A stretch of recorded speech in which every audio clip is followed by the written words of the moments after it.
ക്ഷേത്ര ഐതിഹ്യം.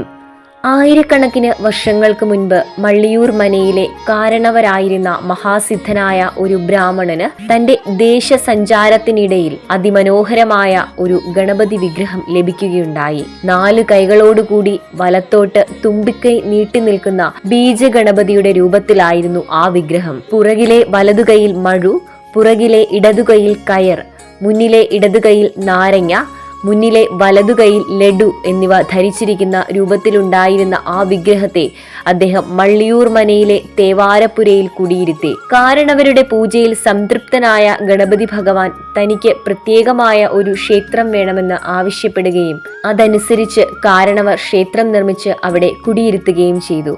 ആ ക്ഷേത്രമാണ് കാലാന്തരത്തിൽ മള്ളിയൂർ മഹാഗണപതി ക്ഷേത്രം എന്നറിയപ്പെട്ടത്.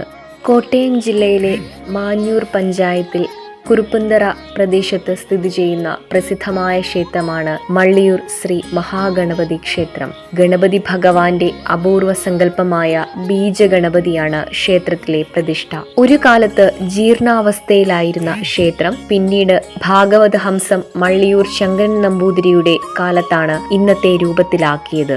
ഗണപതി സന്നിധിയിൽ വെച്ച് ഭാഗവതം വായിച്ചു വന്നിരുന്ന അദ്ദേഹത്തിന്റെ സാന്നിധ്യം കാരണം ശ്രീകൃഷ്ണ ഭഗവാനെ മടിയിലിരുത്തിയ ഗണപതിയായി ക്ഷേത്രത്തിലെ പ്രതിഷ്ഠ അറിയപ്പെടാൻ തുടങ്ങി. കിഴക്കോട്ട് ദർശനമായി കുടികൊള്ളുന്ന ഗണപതി ഭഗവാന് ഉപദേവതകളായി ശിവൻ, വിഷ്ണു, ശാസ്താവ്, അന്തിമഹാകാളൻ, ദുർഗ, ഭദ്രകാളി, ബ്രഹ്മരക്ഷസ്, യക്ഷി എന്നിവർ കുടികൊള്ളുന്നു. കുറുപ്പന്തറ ദേശത്തിന്റെ പടിഞ്ഞാറു ഭാഗത്ത്, അതായത് എറണാകുളം കോട്ടയം സംസ്ഥാന പാതയിൽ നിന്ന് അല്പം മാറിയാണ് ക്ഷേത്രം സ്ഥിതി ചെയ്യുന്നത്. കിഴക്കോട്ടാണ് ക്ഷേത്ര ദർശനം. ക്ഷേത്രത്തിന്റെ മുൻവശത്തായി മനോഹരമായ ഗോപുരം പണിതിട്ടുണ്ട്. ഇതിന് ഒരുപാട് പഴക്കമില്ല.